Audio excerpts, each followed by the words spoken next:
I knew something was wrong the moment I saw fresh tire tracks cutting across my land. But nothing, absolutely nothing, prepared me for what I found next. 35 brand new houses, fully built, standing on my property. No contract. No permit. No permission. The HOA thought they could steal my land, erase my boundaries, and pressure me into silence. But here's what they didn't know. The entire time they were building, I was documenting every lie, every meeting, every forged signature, and every secret deal. And when they pushed too far, karma hit them harder than they ever imagined. Because the moment they tried to force me off my own land, I triggered the one thing they never saw coming. And that's when everything, every home, every scheme, every dirty rule, came crashing down. I never imagined that owning land, something meant to give you peace, pride, and security, could become the source of the biggest nightmare of my life. I bought that land 7 years ago. 56 acres. Open space. Quiet mornings. A place where you could breathe without hearing someone else's rules. That was the whole point. Freedom. But everything changed one morning when I saw something strange. Fresh tire tracks on a part of my property where no one had any reason to be. I knew every inch of that land. Every path. Every tree. Every small trail. These tracks weren't from me. And they weren't from any worker I hired. Something felt off. I followed the tracks slowly, walking through the tall grass that brushed against my jeans. The more I walked, the more uneasy I felt. My land wasn't normally this quiet. Even the birds seemed to keep away, as if they already knew something I didn't. Then I saw it. A pile of bricks. A stack of lumber. A portable restroom. Construction tape tied to stakes in the ground. I stood there in complete confusion. This wasn't part of my plan. I hadn't hired anyone to build anything. And this wasn't accidental. This was intentional. Someone was building. On my land. At first, I thought maybe they had the wrong location. Maybe someone misread a map or a property line. It happens. People make mistakes. I tried to calm myself down, telling myself it was probably just a harmless misunderstanding. But everything inside me whispered that it wasn't. I pulled out my phone and tried calling the small local construction company listed on the side of the equipment. No answer. I left a message, trying to sound polite even though my heart was beating hard. Then I saw something else, spray-painted lines on the ground, marking out rectangular spaces. Foundation outlines. Not 1. Not 2. 35. I counted them twice just to make sure I wasn't losing my mind. 35 houses. Planned. Marked. Positioned. On land that legally belonged to me. It was like someone punched me in the chest. I just stood there, staring at it all, trying to breathe through the anger that was rising like fire inside me. Someone thought they could get away with taking my land. Someone thought they could quietly build an entire neighborhood and hope I wouldn't notice. I tried to make sense of it. There was only one group nearby bold enough to try something like this, the HOA. Not even my HOA, because I wasn't part of one, but the HOA from the neighboring development. They had been growing fast. Buying land. Expanding their control. Acting like their rules extended farther than they actually did. We had clashed once before, about 2 years earlier. They tried to force me to join the HOA because they claimed my fence interfered with the sightline of their subdivision. I ignored them, because the law was clearly on my side. They backed off eventually, but I always suspected they didn't forget. And now it all made sense. They didn't forget. They simply waited. I walked the entire area, taking pictures and videos. Every marking. Every stack of materials. Every sign of unauthorized work. I made sure everything was documented because something deep inside me said this was going to turn into a fight. A long one. As I turned to head back home, I saw a man in a neon vest walking toward me. He waved like nothing was wrong. Like we were neighbors chatting over a fence. "You the landowner?" he asked casually. "Yes," I said, feeling my jaw tighten. He nodded, barely reacting. "We're ahead of schedule. The foundations will be poured by Monday." I stared at him.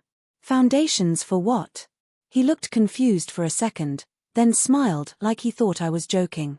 For the new units. 35 of them. Phase 4.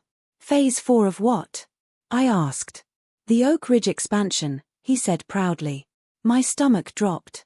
Oak Ridge was the HOA subdivision.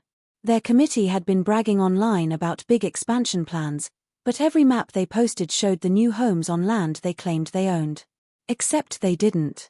I did. This is my land, I said, my voice low.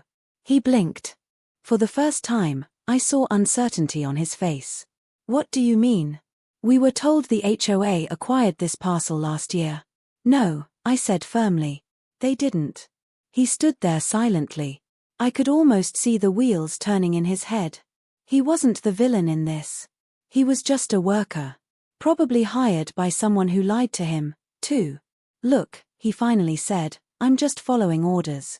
If there's a problem, you'll have to talk to the HOA board. Oh, I planned to. I went straight home and pulled out every document I owned, the deed, the plat map, the land survey, the purchase record, the county recordings, everything. I had every piece of proof. I wasn't paranoid. I wasn't overreacting. I wasn't mistaken. This was my land. And they were trespassing. Building. Stealing. I don't know how long I sat there staring at the documents, my hands shaking with anger and disbelief. The more I looked at the papers, the clearer it became, this wasn't a mistake. This was intentional. Someone forged documents. Someone filed something illegally. Someone handed plans to a construction company claiming they owned what they didn't. The HOA had crossed a line. I didn't sleep that night. Every time I closed my eyes, I saw those stakes in the ground, marking out houses that were never supposed to exist. I kept hearing the worker's voice in my head. We were told the HOA acquired this parcel. Told by who? And why did they think I wouldn't notice? I woke up the next morning with a decision. I wasn't going to be silent. I wasn't going to let them walk over me. Maybe they thought I was just one landowner. One person. Easy to intimidate. Easy to pressure. They had no idea who they were dealing with. Because what they had just started. I was ready to finish. And karma. It was already on its way. I woke up the next morning with a knot in my stomach, the kind that tells you the day ahead won't be easy. I didn't even bother making coffee. I grabbed my file folder with every piece of paperwork I owned and drove straight to the HOA office. Their building sat right at the entrance of the subdivision, big glass windows, fake stone pillars, and a flag out front that made them look more official than they actually were. That was their whole thing. Appear powerful. Appear organized. Appear untouchable. It worked on most people. But not on me. Not anymore. When I walked in, the receptionist looked up from her desk, smiling like she was used to people coming in with small complaints, lawn issues, noise complaints, neighbor arguments. She wasn't ready for what I brought. Hi. Do you have an appointment with the board? She chirped. No, I said, placing my folder on the counter. But it's urgent. Her smile faded a little. What's this regarding? Your expansion project, I said. Specifically, the 35 houses you're building on land that I own. Her face changed instantly. Confusion, then discomfort, then something else. Something like fear. Let me get someone, she said quickly before disappearing into a back hallway. A minute later, 3 board members walked out. I knew their faces even if I didn't know their names. I'd seen them online, showing up in pictures, talking in local groups, bragging about how fast Oak Ridge was growing. They stood together like a group of politicians ready for a press conference. One of them, a tall man with silver hair and a permanent smirk, stepped forward. I'm Robert, he said. President of the HOA. How can we help you? I opened the folder and slid the deed across the counter. You're building on my land. He took the paper but didn't look at it. He didn't even pretend to. There must be a misunderstanding. There isn't, I said calmly. Your construction company is already on site. I was there yesterday. He exchanged a quick glance with the woman next to him, something silent passed between them. Something that confirmed everything I already suspected. They knew. Mister, he asked. You can call me Daniel, I said. Well, Daniel, he began slowly, choosing his words like he was building a trap. The land in question was acquired through a private seller almost a year ago. As far as we know, everything is in order. I stared at him. A private seller? Who? He shrugged. We're not obligated to disclose that. That's convenient, I said sharply. Because the only person who can sell my land is me. And I didn't sell anything. The third board member, a younger guy with glasses, finally spoke up. Maybe you should verify your records with the county. It's possible something transferred without you realizing. Happens more often than people think. No, I said firmly. It doesn't happen unless someone commits fraud. Robert sighed, pretending to be patient. Look, Daniel, bringing hostility won't solve anything. Go talk to the county recorder. If there truly is a mistake, we'll correct it.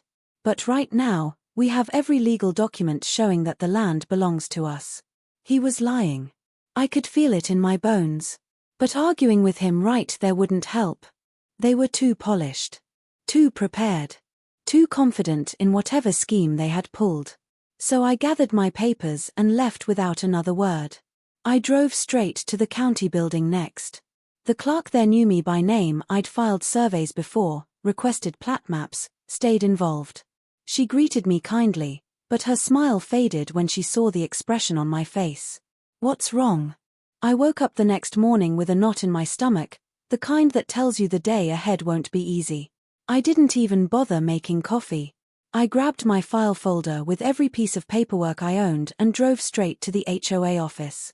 Their building sat right at the entrance of the subdivision, big glass windows, fake stone pillars, and a flag out front that made them look more official than they actually were. That was their whole thing. Appear powerful. Appear organized. Appear untouchable. It worked on most people. But not on me. Not anymore. When I walked in, the receptionist looked up from her desk, smiling like she was used to people coming in with small complaints, lawn issues, noise complaints, neighbor arguments. She wasn't ready for what I brought. Hi. Do you have an appointment with the board? She chirped. No, I said, placing my folder on the counter. But it's urgent. Her smile faded a little. What's this regarding? Your expansion project, I said. Specifically, the 35 houses you're building on land that I own. Her face changed instantly. Confusion, then discomfort, then something else. Something like fear. Let me get someone, she said quickly before disappearing into a back hallway. A minute later, 3 board members walked out. I knew their faces even if I didn't know their names. I'd seen them online, showing up in pictures, talking in local groups, bragging about how fast Oak Ridge was growing. They stood together like a group of politicians ready for a press conference. One of them, a tall man with silver hair and a permanent smirk, stepped forward. I'm Robert, he said. President of the HOA. How can we help you? I opened the folder and slid the deed across the counter. You're building on my land. He took the paper but didn't look at it. He didn't even pretend to. There must be a misunderstanding. There isn't, I said calmly. Your construction company is already on site. I was there yesterday. He exchanged a quick glance with the woman next to him. Something silent passed between them. Something that confirmed everything I already suspected. They knew. Mister, he asked. You can call me Daniel, I said. Well, Daniel, he began slowly, choosing his words like he was building a trap. The land in question was acquired through a private seller almost a year ago. As far as we know, everything is in order. I stared at him. A private seller? Who? He shrugged. We're not obligated to disclose that. That's convenient, I said sharply. Because the only person who can sell my land is me. And I didn't sell anything. The third board member, a younger guy with glasses, finally spoke up. Maybe you should verify your records with the county. It's possible something transferred without you realizing. Happens more often than people think. No, I said firmly. It doesn't happen unless someone commits fraud. Robert sighed, pretending to be patient. Look, Daniel, bringing hostility won't solve anything. Go talk to the county recorder.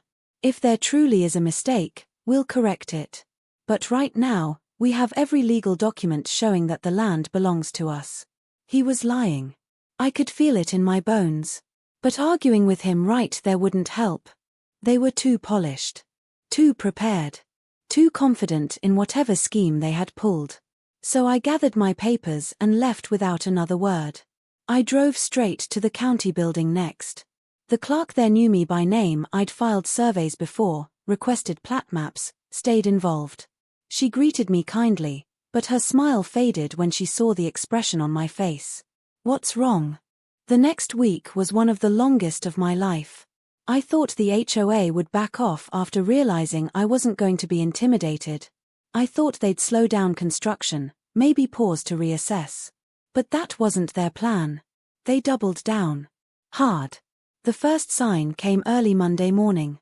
I was standing at my kitchen window, drinking coffee, when I saw a convoy of trucks, cement mixers, flatbeds, and work vans driving past the edge of my property like they owned the road. They didn't even look in my direction. No hesitation. No guilt.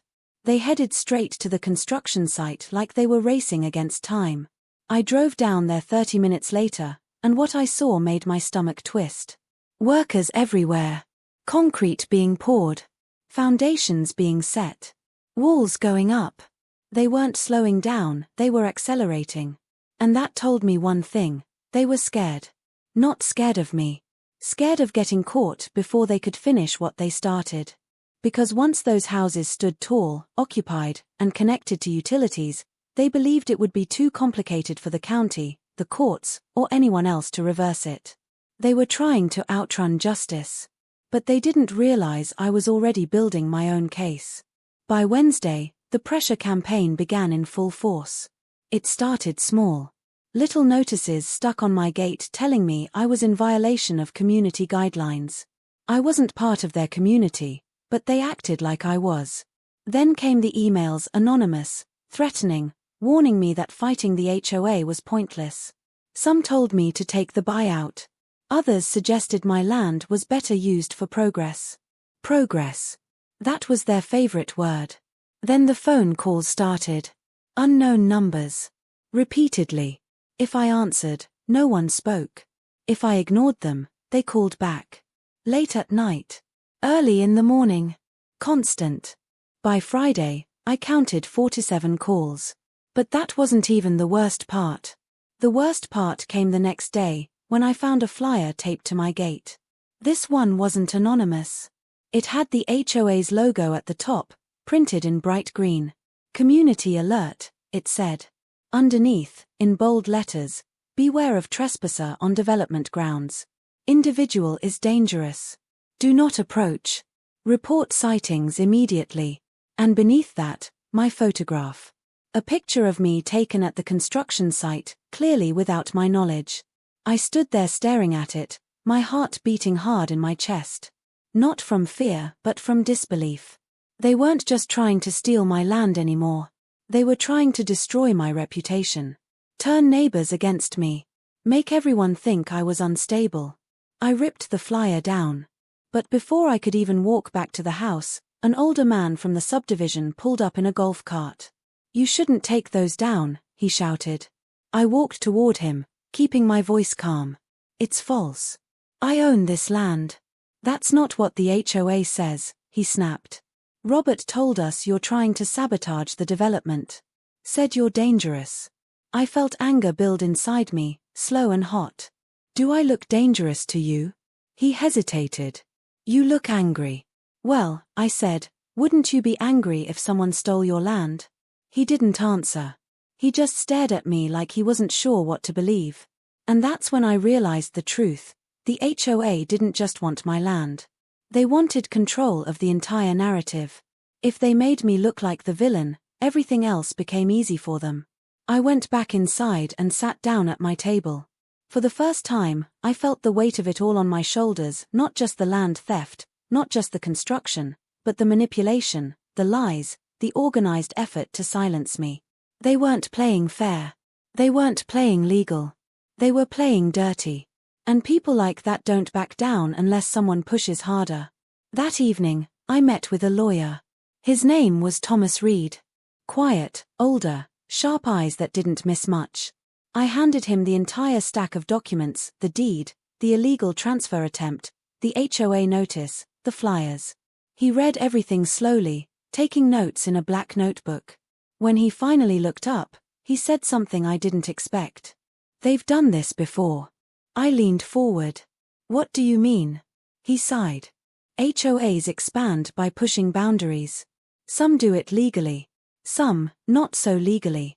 Oak Ridge has had 2 complaints filed against them in the past 5 years for aggressive land acquisition. And nothing happened. They settle quietly," he said. "They pay people off. Pressure them. Make things complicated. Most people give up.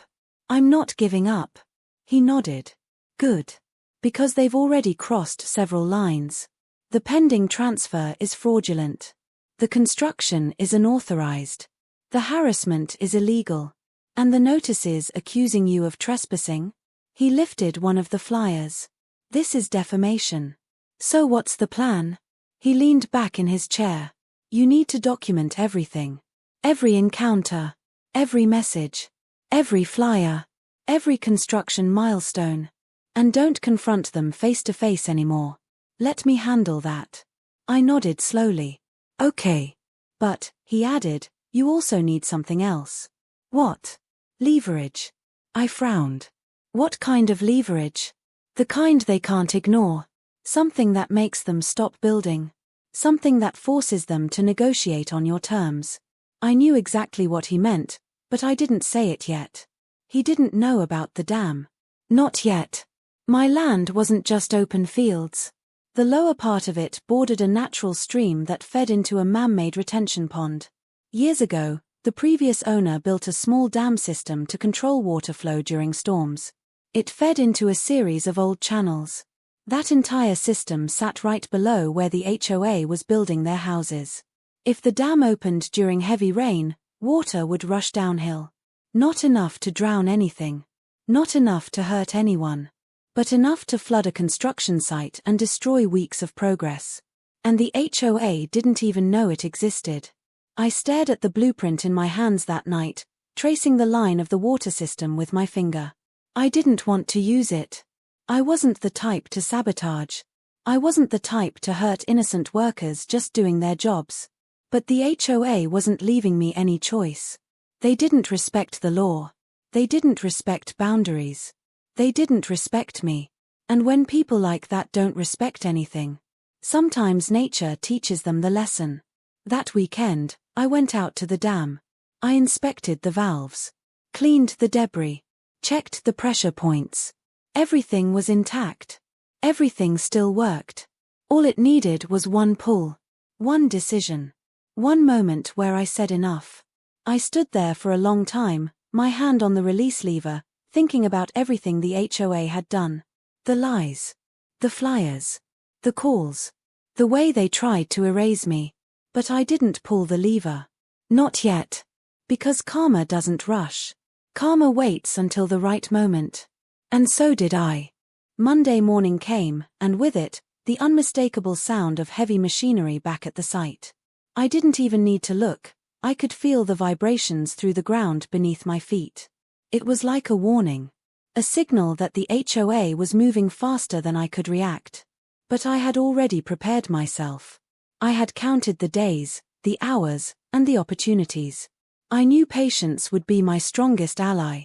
I drove to the edge of my property and watched from a distance. 35 foundations now had walls. The roofs weren't up yet, but the frames gave a sense of permanence. They believed that once these structures stood, I would be too late to stop them. Too late to challenge them. Too late to win. But I wasn't late. I was early. I watched a truck pull up and unload a shipment of roofing materials. Workers hustled, unaware that they were standing on stolen ground. I had considered talking to them, warning them, appealing to their decency. But I realized it was pointless. They were just the tools in the hands of the real players, the HOA board members who had planned this whole thing with meticulous cruelty. I left the observation point and drove home. By the time I reached the porch, my phone buzzed with an incoming email. I didn't recognize the address. The subject line sent a chill down my spine, Final warning, leave the property immediately. I opened it.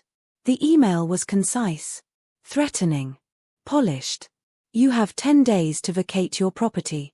Oak Ridge HOA reserves the right to take further action if you fail to comply.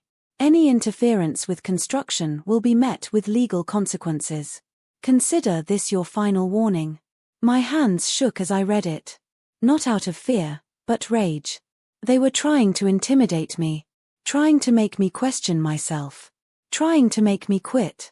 I folded the email, set it on the table, and just stared at it. My heart raced, not from panic, but from clarity. They had underestimated me. They had no idea how far I was willing to go. Later that evening, I met with my lawyer, Thomas. I showed him the email. He frowned. This crosses into harassment, he said. You can document it and take immediate legal action. We can file a restraining order against them if needed. I shook my head. That's not enough. They're still building. They think the law can't touch them in time. They think speed will beat justice. Thomas leaned back, studying me. You're right. They're counting on bureaucracy to protect them. But you have leverage. That water system. That dam. I stared at him. He didn't need to finish the thought. I knew. One release of that dam could halt the construction immediately. Not to hurt anyone, but to show that they couldn't bulldoze their way through the law or through my property. That someone, somewhere, was paying attention.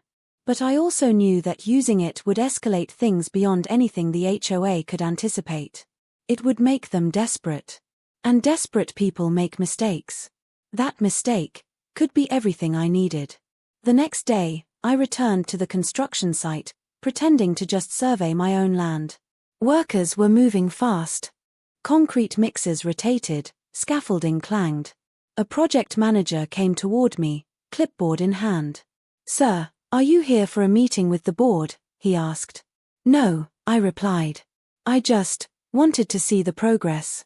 His eyes flickered with unease, but he smiled politely. Progress is looking great. We're ahead of schedule. I nodded, watching them work. Their confidence irritated me. Their casual disregard for legality fueled my resolve. I walked the perimeter, making mental notes of the weakest points in their construction and the easiest points to challenge legally. I took pictures, video footage, timestamps, everything. Every document, every photo, every recorded conversation was ammunition. By mid-afternoon, I noticed something I hadn't expected. One of the board members was there. Robert. He had a small entourage and was pacing along the edge of my property, looking agitated. I stayed hidden behind a cluster of trees, observing. He was talking to someone on his phone, his tone sharp. The way he gestured, the way he pointed at the foundation, it was clear, he was panicking. For the first time, I felt a surge of confidence. They knew the risk of exposure was real. They were starting to fear the consequences. That evening, a new flyer appeared on my gate. I hadn't seen one like it before. This one wasn't just a warning, it was personal. It read, "Stop interfering. Legal action will be taken. Daniel, my full name, is not welcome. Any further presence will be prosecuted." The language was official, formal. But I recognized it for what it really was, desperation. They were losing control. They were scared. And fear makes people reckless. I didn't respond immediately. I just read it, folded it carefully, and placed it in my folder. Every document, every flyer, every email was now a single, organized case file. I was building a timeline. I was building proof. I was building leverage. And that leverage would be the key. That night, I sat on my porch staring at the distant lights of the unfinished homes. My hands rested on the dam blueprint on the table beside me. I could feel the weight of it. The power it held. The responsibility it carried. I wasn't going to act impulsively. I wasn't going to give them a single excuse to call the authorities against me. I had to wait for the perfect moment. Timing would make all the difference. I thought about the workers, people just doing their jobs, unaware of the larger game at play.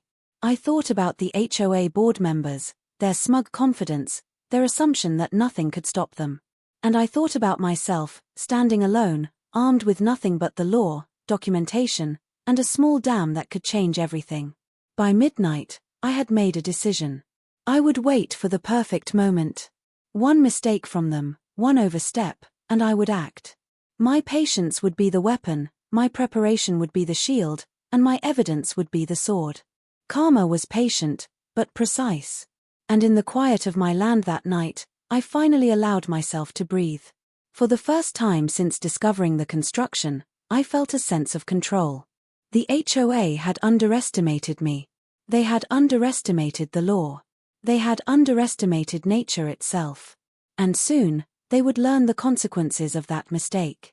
I went inside, turned off the lights, and lay awake listening to the soft hum of the wind through the trees. The stage was set. The players were in place. And the next move would not come from them. It would come from me. I didn't sleep that night. Not really. I lay there in the dark, listening to every distant sound, from the wind brushing through the grass to the occasional rumble of a truck on the main road. My mind kept replaying everything: the flyers, the emails, the threats, the lies, the sheer arrogance of the HOA. They thought they were untouchable. They thought they could drown me in pressure. They thought I was alone. But they were wrong. At sunrise, I made coffee and sat outside on the porch, watching the light slowly move across the property. The houses, my land, stolen land, were visible through the trees. Wooden frames standing like skeletons, waiting to be filled. It made my chest tighten. I pulled out my phone and opened the folder I titled HOA Case Evidence. Inside were hours of video, hundreds of photos, recorded calls, and every document Thomas told me to collect. But today wasn't about collecting. Today was about responding. And my first counterattack would be silent, invisible, but devastating. Around 10 a.m., I drove to the county environmental office. Not the main government building, the environmental office was a smaller section, tucked between a fire station and a veterinary clinic. Most residents didn't even know it existed. But I did. I had come here years ago when I first bought my land, to file water usage rights and confirm the legal status of the old dam system. And I remembered something important: the HOA had no permit to alter water flow on my land. No permit to disrupt natural drainage. No permit to remove soil near wetlands. And definitely no permit to build near a flood-controlled zone. It wasn't obvious to the average person. But construction crews had dug right into the natural channel that connected to my dam. They filled some parts, redirected others, and built foundations right on top of old drainage lines. Which was illegal. That's where I struck first. I walked into the office and greeted the same inspector I met years ago. His name was Henry. Older guy. Grey beard. Always serious. He looked up from his desk. "Haven't seen you in a while. Everything all right?" "No," I said honestly. "Someone's building on my land." He blinked. "Who?" "Oak Ridge HOA." For a moment, he didn't react. Then his eyebrows shot up. "They're building on your parcel?" "Yes." "Do you have proof they're trespassing?" I nodded and handed him a thick folder of printed photos and a USB with every video I'd taken. Henry flipped through the papers. His expression went from surprise, to discomfort, to anger. "They didn't file a single permit with us," he muttered. "Not one." "I know. They're building right over a protected drainage zone." "I know that too." He let out a long breath and pushed his glasses up the bridge of his nose. "If what you're saying is true, the county can issue a stop work order immediately. That's why I'm here." Henry looked at me for a long second. "This is going to get ugly." "It already is." He stood up, grabbed his clipboard, and motioned for me to follow. "Let's go." We drove separately to the construction site. I parked far enough back to watch without being seen. Henry walked directly toward the workers, showing his badge, asking questions, and taking pictures. Then he called the project manager over. Within minutes, the argument began. I couldn't hear everything from where I stood, but I heard key phrases. "You have no permit." "This land isn't yours." "You're violating environmental code." "Show me your authorization." "No, that's not valid. It's fraudulent." Then something beautiful happened. Henry pulled out a bright orange stop-work notice and posted it directly onto one of the wooden frames. Construction halted. Just like that. Workers stepped back. Machinery shut off. People whispered. Phones came out. The HOA's carefully built momentum was suddenly dead. A smile tugged at my lips. It wasn't revenge. It wasn't sabotage. It was the law finally speaking louder than them. I watched as the project manager frantically dialed someone, probably Robert. A few minutes later, Robert himself showed up in his shiny black SUV. He got out, looking furious, and marched straight to Henry. "What is the meaning of this?" he demanded. Henry didn't flinch. "Construction is suspended." "On whose authority?" "Mine," Henry replied firmly. "And the county's." "This is our land," Robert snapped. "No," Henry said, holding up my deed copies, "it's his." From a distance, I watched Robert's face twist. His perfect composure finally cracked. His lips tightened, and his eyes darted around like he was searching for an escape or an explanation. But he had none. He stormed back toward his SUV, slamming the door shut. The project manager stood frozen. Workers whispered nervously. The HOA had been blocked. Forced to pause. Forced to answer questions. And that was only the beginning. I didn't go home right away. I drove to the ridge overlooking the construction area and sat in my truck, watching the chaos unfold from afar. For the first time in weeks, I felt something I had forgotten existed: relief. Not victory. Not triumph. Just relief. A moment where the pressure loosened its grip and I could breathe again. But as I sat there, I knew this wasn't over. Stopping the construction temporarily wasn't enough. The HOA would regroup. They would scheme. They would find new angles. New lies. New pressure tactics. People like them didn't quit. They attacked again. And again. And again. Until they were forced to stop. And so I began planning my next move, not out of spite, but out of necessity. The HOA would fight harder now that their plan was exposed. They would try to reverse the stop-work order. They would manipulate county officials. They would attempt to discredit me. But I wasn't the same man who discovered tire tracks a few weeks ago. I was ready. Prepared. Angry enough to stand my ground, but calm enough to choose my attacks wisely. And I knew exactly what part 2 of my counterattack would be: uncovering the fraudulent land transfer and making it public. If I could expose the forged documents, the bogus signatures, and the illegal filings, the HOA would crumble. Their board members would face investigations. Their expansion plan would collapse. Their reputation would rot from the inside. They used intimidation. I would use truth. They used lies. I would use evidence. They used speed. I would use strategy. The war had officially begun. And for the first time, I wasn't on defense. I was on offense. After the stop-work order was in place, I knew I had to keep the momentum going. Temporary halts are just that, temporary. The HOA could appeal, twist words, or pressure someone else to override the notice. They were desperate, and desperate people are dangerous. That meant I needed more than just a pause. I needed a hammer. Evidence that couldn't be ignored, denied, or brushed aside. I spent the next 2 days in my home office, surrounded by files, legal documents, and photos. I went through every record the county had provided me: deeds, plats, transfer requests, timestamps, and signatures. Something became painfully clear: the HOA had relied on a chain of fraudulent documents to justify their expansion. A consultant they hired had filed a fake transfer request, forged signatures, and claimed approvals that never happened. I realized the importance of precision. One small mistake, one misinterpretation of the documents, could allow the HOA to claim they were in good faith. I couldn't allow that. I scrutinized each page, compared handwriting, verified notary stamps, and double-checked dates. Every inconsistency became ammunition. Every forged claim was another nail in their coffin. By midweek, I had organized everything into a single, comprehensive dossier. It was over 500 pages: photocopies, digital evidence, photographs, recorded calls, and maps highlighting the illegal foundations. I labeled each section clearly: fraudulent transfer, unauthorized construction, environmental violations, harassment and defamation. Then I met with Thomas, my lawyer. I spread the entire folder across his conference table. "This is what we've got," I said. "Every move they made, every document, every lie.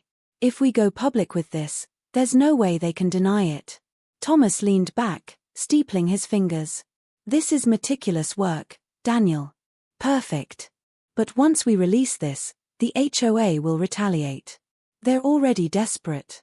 This could get messy: PR attacks, counter-lawsuits, pressure campaigns. You sure you're ready for that?" "I've waited too long," I said firmly. "They think they can intimidate me, steal my land, and no one will notice. It's time everyone knew the truth." He nodded. "All right. First step, a formal complaint filed with the county, clearly showing the forged documents and illegal construction. Second step, contact the local newspaper and investigative reporters. They'll be interested in a story this blatant. Third, social media documentation, show the public the facts, without exaggeration or speculation." We spent the rest of the day drafting the official complaint. Every word was deliberate. Every claim backed by evidence. We filed it with the county clerk the following morning. Within hours, the county confirmed receipt and assigned a case number. The HOA would be required to respond formally. But the second step was even more crucial. I called a local investigative journalist I had met years ago during a property rights story. Her name was Amanda. I knew she had a reputation for exposing corruption and wasn't afraid to challenge powerful entities. "Hi, Amanda," I said when she answered. "I have a story you need to see. Fraud, harassment, environmental violations. All by the HOA. They're building 35 homes on my land illegally." There was a pause on the line. Then she asked, "Do you have proof?"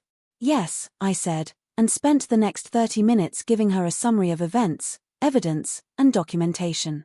By the end, she was intrigued, and agreed to visit the site herself. Amanda arrived the next day, camera crew in tow. We walked the property, pointing out stakes, foundations, and evidence of construction over protected drainage areas.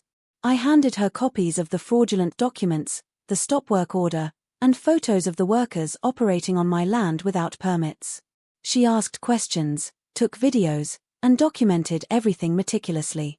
Later that evening, she told me, "Daniel, this is explosive. If we publish this, there's no way the HOA can ignore it. They'll have to respond publicly, and they'll face scrutiny like never before." I felt a mix of relief and apprehension. Relief that the truth was finally getting out. Apprehension because I knew how vindictive the HOA could be. Once exposed, they wouldn't just back down, they would fight harder, try to discredit me, and escalate every conflict. I spent the next day preparing. I posted updates on social media, photos of the stop work order, legal documents, and some context about the fraudulent transfer attempt. I didn't embellish, exaggerate, or speculate. I simply presented facts. The response was immediate. Neighbors, friends, and even strangers commented, shared, and expressed shock at the HOA's actions. By the end of the day, the story had reached local news outlets. Amanda's article was scheduled to publish online first thing in the morning. That night, I stood at the edge of my property, looking over the unfinished houses. I thought about how quickly this could all unravel for the HOA. Once their fraud became public, their credibility would collapse. Their plans would stall. Their power would be questioned. And they'd have no one to blame but themselves. Yet I remained cautious.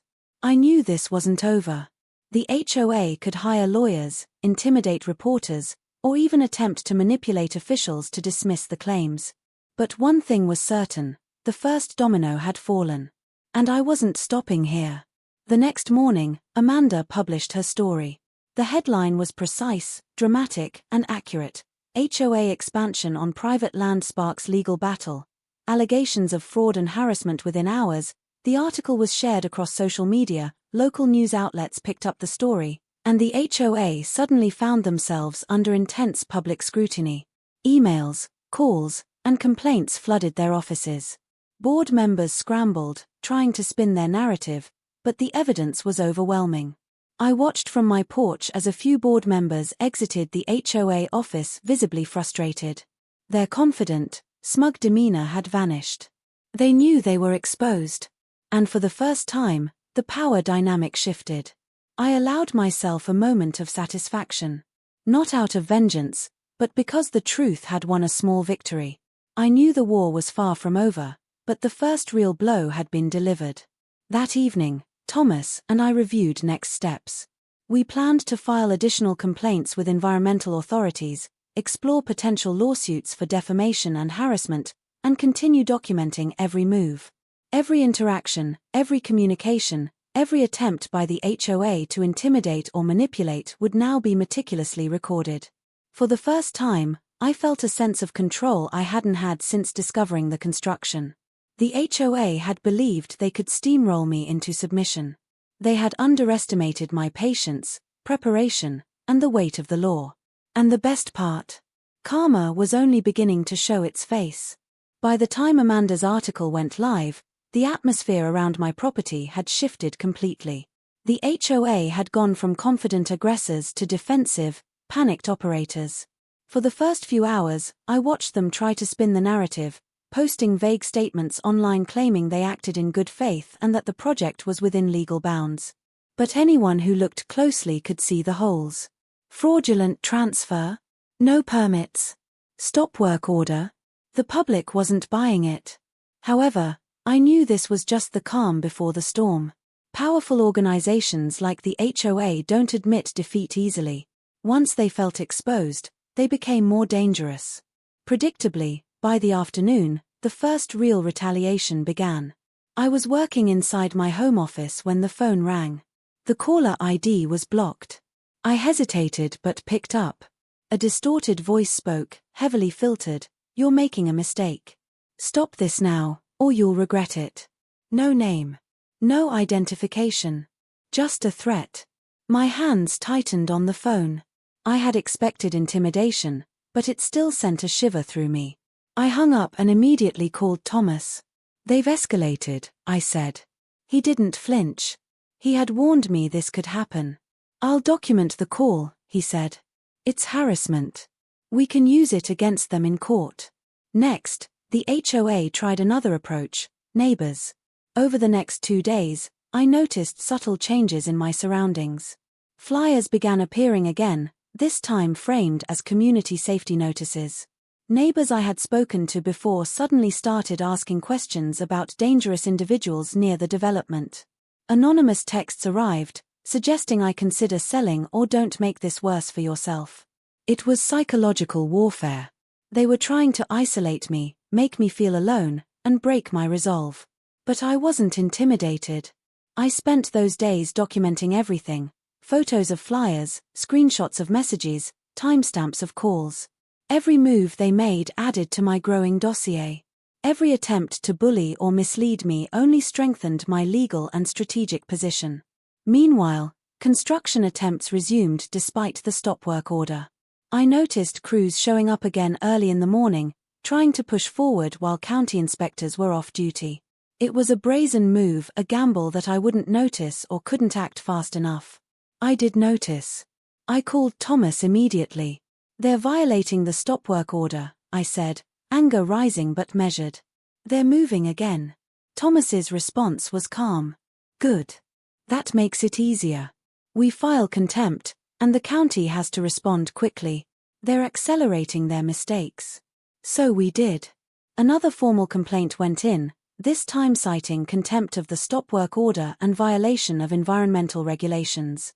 We included timestamps, photos, and video evidence of the construction crews back at work. By late afternoon, a county inspector arrived.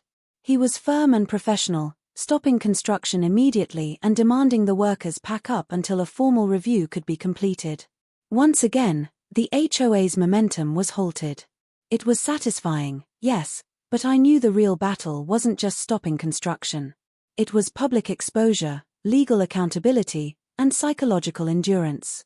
They were striking back because they were desperate. And desperate organizations make dangerous decisions. That evening, as the sun set over the property, I walked along the perimeter, surveying the land. 35 foundations stood empty, halted mid-construction. Every wall, every stake, every mound of dirt represented the HOA's overreach. My frustration at seeing them there was tempered by satisfaction. They had made themselves vulnerable. Their arrogance had become their weakness. But I also had to be cautious. They were not just an organization, they were a network of individuals who had influence. I couldn't confront them personally without risking legal backlash or public manipulation. Every move I made needed to be calculated, precise, and backed by documentation. As night fell, another escalation arrived. An anonymous envelope slipped under my door. Inside, a single photograph showed me at my property the previous week, taken from a distance. On the back, in red marker, it said, "We see you. Stop now." The message was clear. They were watching. They were tracking me. I didn't respond. I documented it. Added it to the folder. Added it to the timeline. Everything they did only strengthened my case and my resolve. The following day, I met again with Thomas. "They're escalating quickly," he said. "We can respond legally, but at some point, you need to decide, are you just defending your land, or are you ready to take action that ensures they can't continue this way?" I knew what he meant. I had been holding back, using the law, relying on inspections, reports, and journalists. But the HOA had shown that speed, audacity, and aggression were their tactics. They were gambling that by outpacing the system and intimidating me, they could force me to fold. I couldn't fold. That evening, I inspected the dam again. I walked along the channels, checking pressure points, valves, and water levels. Everything was intact. The dam was a tool, not a weapon. It could stop construction without causing harm, without endangering anyone. I didn't want to escalate recklessly, but I knew that having a credible, non-lethal option was crucial. I realized something in that quiet moment. The HOA had underestimated me at every turn. They had assumed I would be intimidated, that I would be silent, that I would give up. They had assumed they could move forward because no one would fight back so meticulously. They were wrong. I wasn't just fighting for my land anymore. I was fighting for principle, for justice, and for the reminder that power doesn't always reside in authority, it resides in preparation, persistence, and the courage to act. By the end of the week, the HOA's public image had begun to crumble. Local news outlets ran updates about the stop work order, the fraudulent transfer filings, and the ongoing legal battle. Community forums buzzed with discussion. The HOA's once powerful narrative of progress and community improvement now faced scrutiny, doubt, and skepticism. I stood on my porch that night, looking at the skeletal structures of the houses and felt a renewed sense of determination. The HOA had struck back with threats, intimidation, and psychological games. They had tried to isolate me and manipulate perception. But every move had been documented, and every mistake they made only added weight to my case. Karma was in motion, slowly but deliberately, and the HOA, with all their confidence and arrogance, was only realizing too late that the fight they had chosen was one they were losing. The following week began with tension in the air, thicker than the morning fog over my property. The HOA's desperation had reached a new level. They were no longer subtle. Their intimidation tactics had grown bolder, more direct, and more calculated. Anonymous emails now included legal threats, claiming that I was trespassing, harassing workers, and obstructing community development. I knew they were lying, but each message was another reminder of the lengths they would go to protect their plans. Despite the pressure, I remained calm. My folder of evidence had grown heavier, and so had my resolve. I spent mornings reviewing documents, preparing detailed reports, and coordinating with Thomas to ensure every potential move the HOA might make could be countered. I was building a fortress of proof, layer by layer, preparing for the moment when all of their lies would collapse. One afternoon, I received a call from Amanda, the journalist who had already published the first story. Her voice carried a sense of urgency. "Daniel, I've just spoken with a county official who confirms that the stop work order has raised serious concerns. They're considering a full investigation into the HOA's practices. You're pushing them into a corner. I felt a mixture of relief and anticipation. Relief because the law was finally catching up with their illegal actions, and anticipation because I knew the next step would be decisive. The HOA's next mistake could determine the outcome entirely. The following morning, I returned to the property to inspect the dam again. The air was crisp, and the sound of birds contrasted sharply with the chaos the HOA had tried to impose on my land. I walked along the water channels, checking every valve, every release point, and every pressure line. The system was secure, intact, and ready if needed. It wasn't a weapon to harm anyone, it was a tool to halt construction safely, a physical representation of the boundaries the HOA had violated. While I walked, I noticed activity at the construction site. Workers were moving faster, trying to complete tasks before the county could intervene further. A project manager appeared to be giving urgent instructions, gesturing angrily toward the unfinished foundations. From my vantage point, it was clear that they were panicking, aware that time was slipping away. Then, the turning point happened. One of the county inspectors arrived unannounced, accompanied by a legal representative. They approached the site, demanding documentation, permits, and approvals from the construction manager. The manager froze. None of the required paperwork existed. None of the approvals were valid. The inspector posted additional notices, citing environmental violations, safety concerns, and fraudulent property claims. I watched from a distance, a sense of vindication building inside me. The HOA's carefully orchestrated plan was unraveling. Their arrogance and speed had been their downfall. By mid-afternoon, Robert Miller, the HOA president, arrived in his black SUV, flanked by 2 board members. He approached the site, visibly agitated. I could see the tension in his posture, the clenched jaw, and the rapid pacing. They had clearly underestimated the consequences of their actions, and the public exposure was hitting them hard. Robert tried to argue with the inspectors, presenting the fraudulent transfer documents and claiming they were valid.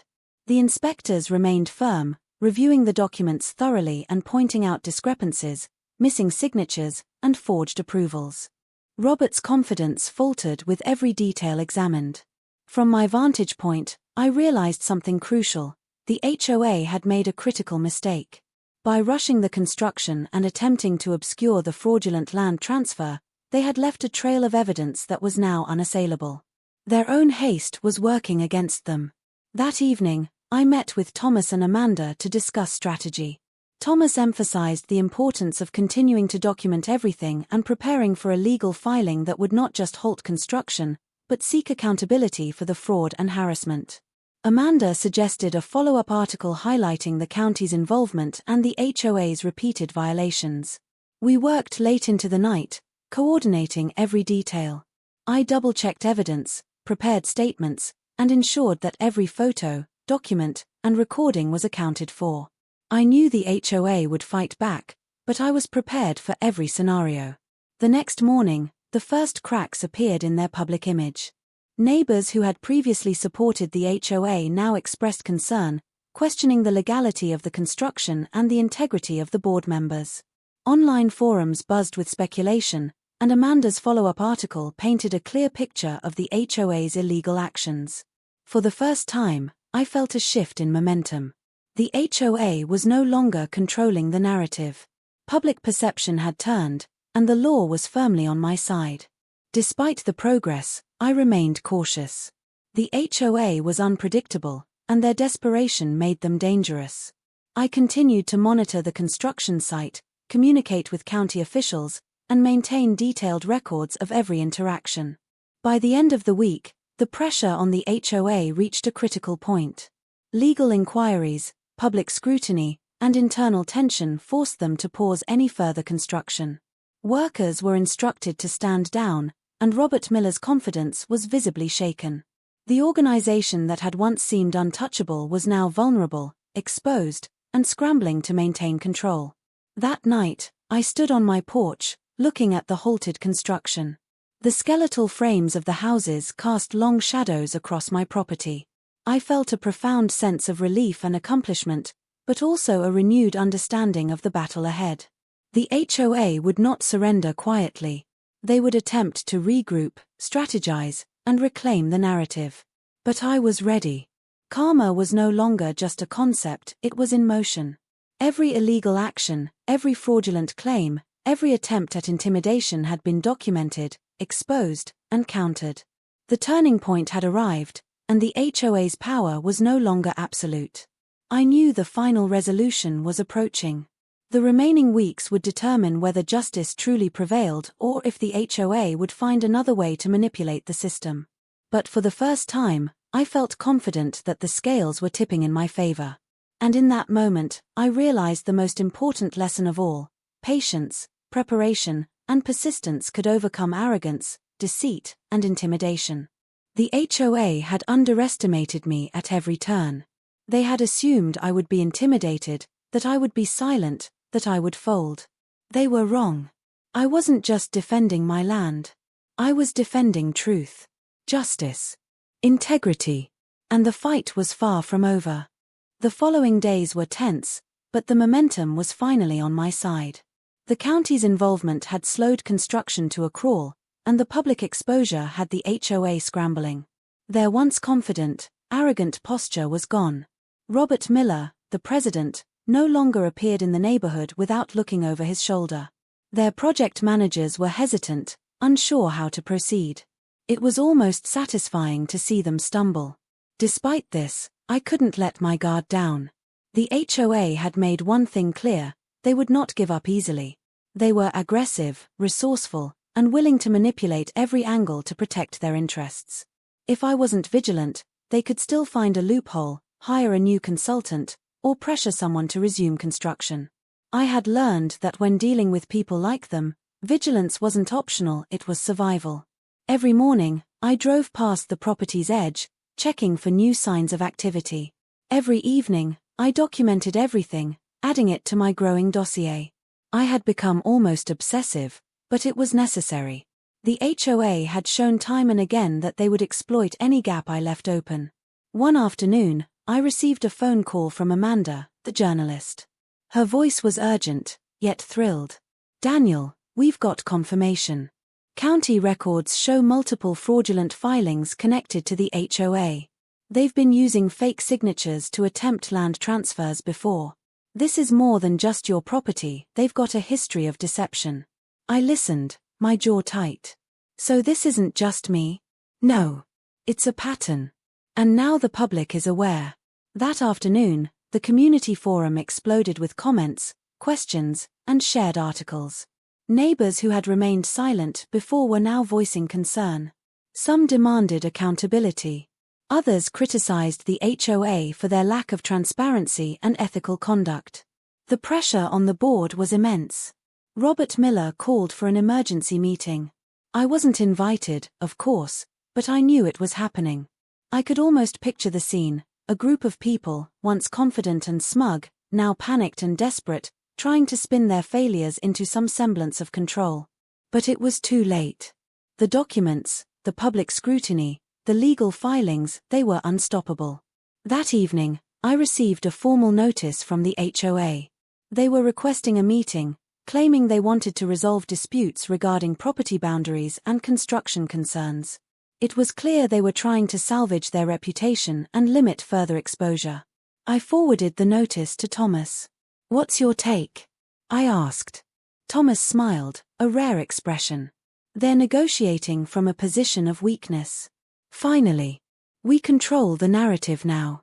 They're asking because they need to protect themselves, not because they're in the right." We scheduled a meeting, but it wasn't to give them an inch. It was to set terms.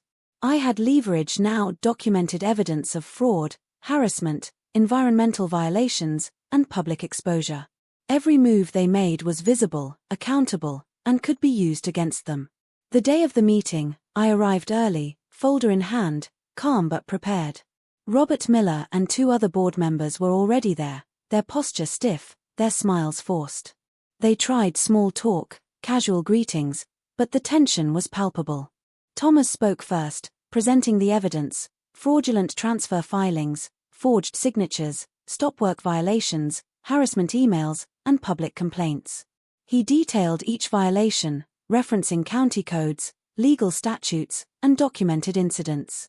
Robert's face shifted from forced calm to visible panic. He tried to interject, to explain, to defend, but every attempt crumbled under the weight of irrefutable evidence. Finally, I spoke. You've built 35 homes on land that isn't yours.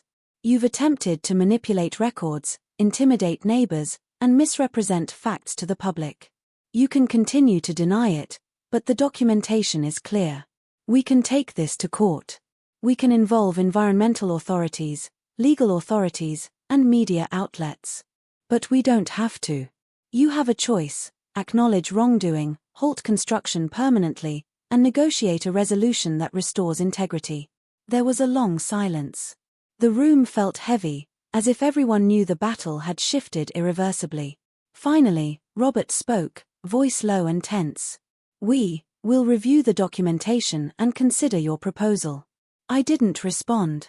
I simply nodded, letting the weight of the evidence speak for itself. Over the next few days, the HOA's operations slowed to a halt. Internal memos leaked to the media, detailing their failed attempts to bypass regulations, threats to neighbors, and fraudulent filings. Their public image continued to erode. Several board members resigned quietly, and Robert Miller's authority was openly questioned by remaining members and the community alike. Meanwhile, I continued monitoring the construction site. Every day, the skeletal frames of the houses sat untouched, abandoned in a frozen state. Workers were reassigned or sent home. Contractors contacted me, seeking clarification on legal boundaries, uncertain if the project would continue. The county launched a formal investigation into the HOA's fraudulent filings. Legal notices were served. Public pressure mounted. What had once seemed unstoppable, the 35-home expansion, was now a stalled, exposed, and vulnerable project. I felt a cautious satisfaction. This wasn't about revenge. It was about justice. The HOA had tried to manipulate, intimidate, and deceive. I had countered every move, maintained integrity, and exposed the truth. Karma, in its measured way, was finally manifesting. Even with the victories, I remained vigilant.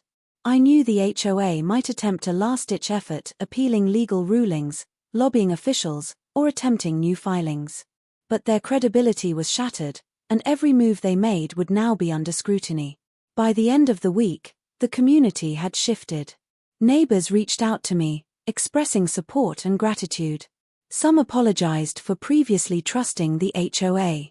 Local media continued reporting updates. The narrative had completely changed, and I was no longer alone. Standing on my property that night, watching the skeletal homes in the distance, I reflected on the journey. The initial shock, the intimidation, the harassment, it had all tested me. But persistence, preparation, and adherence to the law had turned the tide. The HOA had crumbled not because of aggression or luck, but because they underestimated the consequences of their actions and the resilience of someone determined to protect what was rightfully theirs. And as the moonlight reflected off the calm surface of the dam, I understood that this battle had only strengthened my resolve for the future. I wasn't just defending land. I was defending truth, justice, integrity, and that would never be stolen. The days following the HOA's collapse were both exhausting and strangely peaceful. After months of constant stress, harassment, and sleepless nights, the threat of illegitimate construction had been neutralized. The 35 skeletal houses stood as monuments to their overreach, frozen in time, proof that arrogance and greed could be halted when challenged with persistence and lawfulness. The county investigation continued, and it quickly gained momentum. Inspectors confirmed every violation I had documented: illegal construction, environmental disruption, fraudulent land transfer attempts, and harassment. The HOA was ordered to submit a full accounting of their actions, and legal proceedings against the board members personally were initiated. The news outlets ran detailed reports. Amanda's articles became a series, exposing not only the fraud on my land but the HOA's wider pattern of aggressive land acquisition. Social media was ablaze with support, and local community forums discussed the consequences of unchecked HOA power. Residents who had previously been intimidated by Robert Miller and his board were emboldened, some even coming forward as witnesses to fraudulent activities. One morning, I received a call from the county legal office. "Daniel," the voice said, "the HOA has agreed to halt construction indefinitely. Further actions against your property are forbidden. Additionally, they are required to attend a settlement meeting to resolve any disputes, with oversight from the county." I let out a breath I didn't realize I had been holding for months. It wasn't victory in the traditional sense, no celebration, no cheer, but it was a moment of validation. All the preparation, patience, and meticulous documentation had worked. Justice, in its deliberate way, had prevailed. The settlement meeting was scheduled for the following week. I arrived early, accompanied by Thomas. Robert Miller and 2 remaining board members were present, visibly uneasy. Their confident facade had vanished entirely. They seemed smaller somehow, reduced by exposure, accountability, and public scrutiny. Thomas presented the legal findings, and I provided additional context with photographs, videos, and timelines. Each piece of evidence reinforced the reality: the HOA had overstepped boundaries, attempted to manipulate legal documents, and engaged in harassment to intimidate me. Robert attempted to defend their actions, but every claim crumbled under scrutiny. Signatures were proven fraudulent, permits non-existent, and environmental violations clear. His tone shifted from defensive to pleading, as he realized there was no path forward that didn't involve accountability. Eventually, the mediator, a county official, looked directly at the HOA board members. "You have 2 choices," he said firmly. 1. Acknowledge wrongdoing, halt all construction, and comply with restitution measures. 2. Face prolonged legal proceedings and public exposure that will result in fines, personal liability, and reputational damage. The decision is yours." There was silence. Then Robert sighed, defeated. We will comply," he said. The mediator nodded. "Very well. Documentation will be filed immediately." At that moment, I felt a profound sense of closure. It wasn't a triumphant celebration, but a quiet acknowledgement: integrity had won. Truth had prevailed over manipulation and deceit. And my land, my property, my sanctuary was finally secure. In the weeks that followed, the HOA implemented the required halts. Construction crews were reassigned permanently. County oversight ensured that no further violations occurred. Local news outlets published follow-up stories, detailing the legal resolution and emphasizing the importance of property rights, accountability, and community vigilance. I continued documenting everything, just as a precaution, but the threats, harassment, and intimidation had ceased. The flyers stopped appearing. The anonymous calls stopped. Even Robert Miller's attempts to manipulate neighbors were exposed, leaving him with a tarnished reputation and dwindling influence. I visited the dam regularly during this period, checking valves and ensuring the water flow remained safe.